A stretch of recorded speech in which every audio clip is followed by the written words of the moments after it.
Decisions, decisions, decisions. How can decision making actually help us when it comes to stress or dealing with adversity in our life? It's quite an interesting phenomenon when you explore what a decision can do to us when it comes to our well-being. So if you'd like to find out more, then stick around.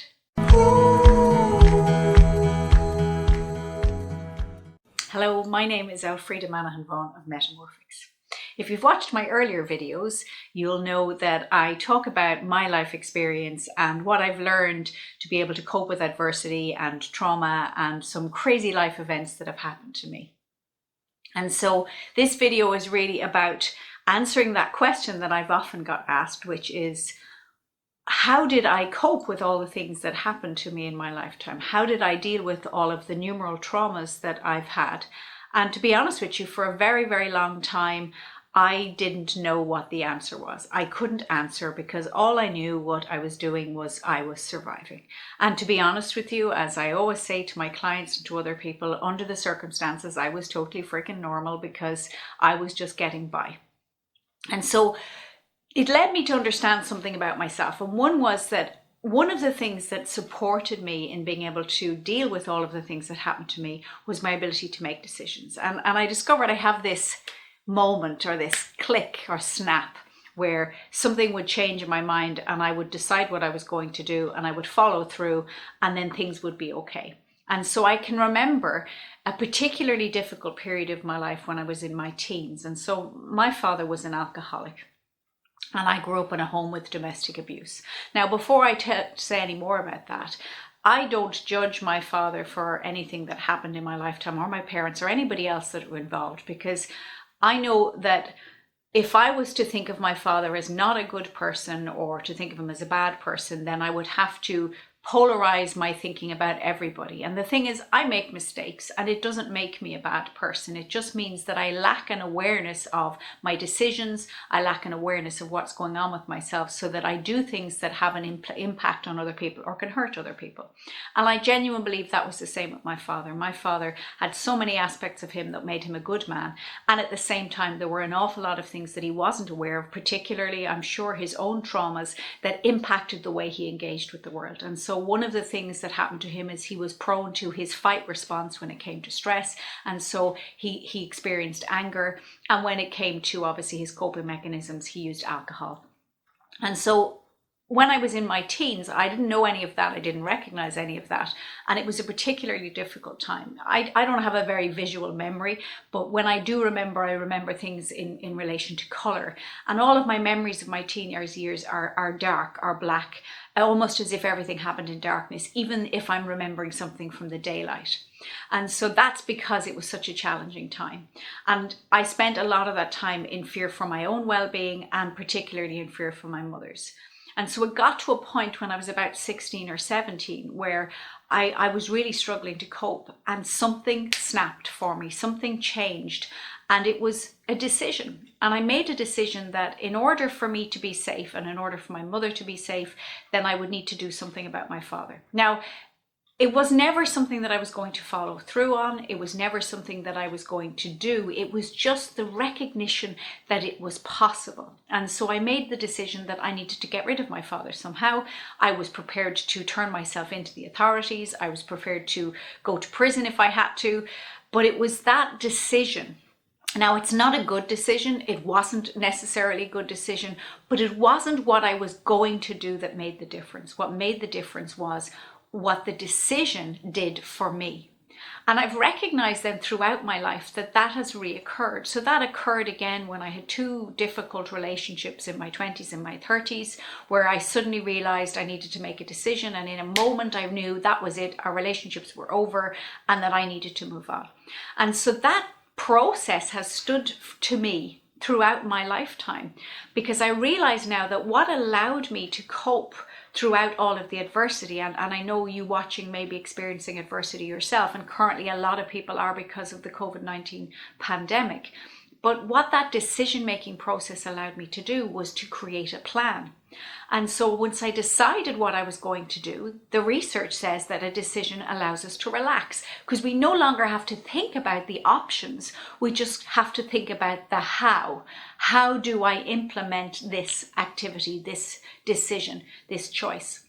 And so for me, that idea of this is what I'm going to do, and then going, how will I do it, meant that I would relax. It meant I would feel I was in control. It meant I was focused on where I was going, moving in a particular direction. Some people like goals. I'm a direction kind of person.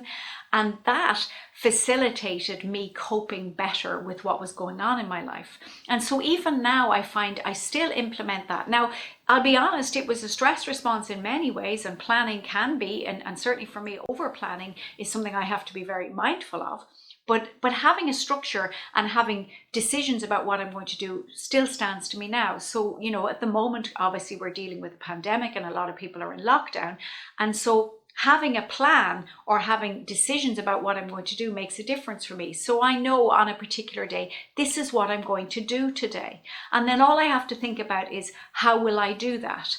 And that removes a lot of the stress of, oh, should I do this or should I do that? Or is this a good decision or is it a bad decision? It's like, no, this is what I'm going to do. And so setting those kind of decisions in place for you will make a big difference as well.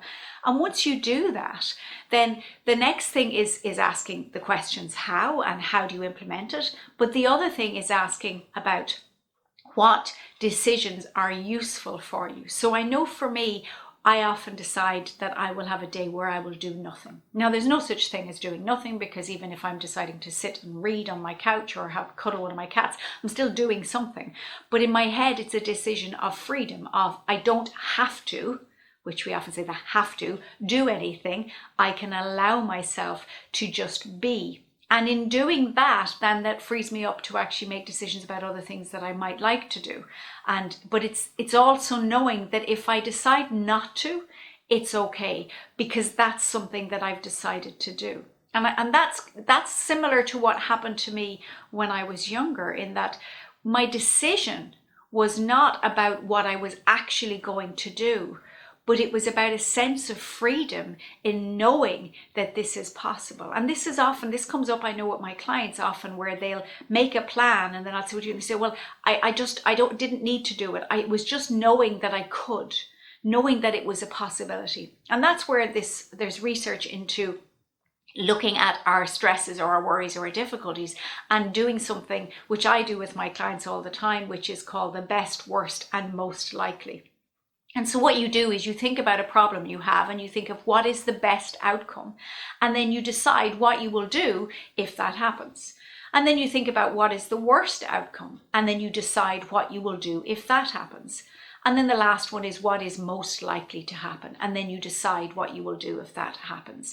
And immediately when I do this with clients and when I do it with myself, immediately when that happens, we relax, because we go, okay, I know what I'm going to do. Because it's the fear of uncertainty, it's the helplessness and the hopelessness that actually triggers us. And certainly I know when I was younger, those were the experiences, and even later on in relationships that were difficult, those were the experiences of helplessness and hopelessness, and going, no, I don't want to feel like that, which was my response. And then going, what do I need to do to change that? How do I take charge? And I know certainly that stood to me when it came to my confidence as well. And so if you're struggling right now, and I know a lot of people are because of the COVID-19 pandemic, then I recommend you make decisions about what you're going to do. Make a decision about what you're going to do with your day, even if that's a decision to not do something, to take time off, to relax. It may be a decision to say, well, I'm going to go for a walk. And then think about how you're going to do it, think about when you're going to do it, and then follow through.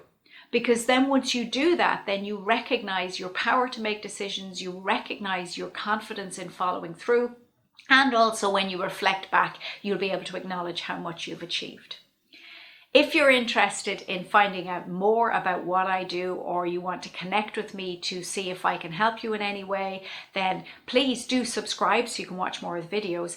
And obviously my website link is in the description below, and you can connect with me there. We can have a free 30-minute chat about what I do. And if I can't help you, I'll refer somebody on.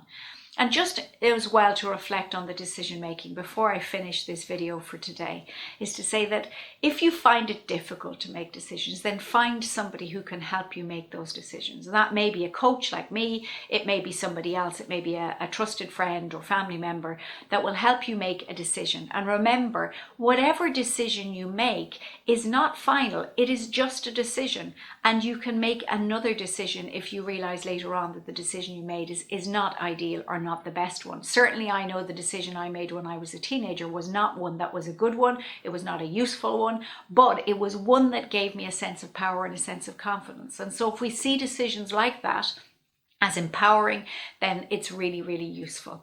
And so if you have had difficulty in your past, if you've had experiences that have impacted you and you've often wondered about whether what you do is normal or useful or healthy, just remind yourself that if you've dealt with adversity and you're still here and you're still coping, then under the circumstances, you are totally frickin' normal.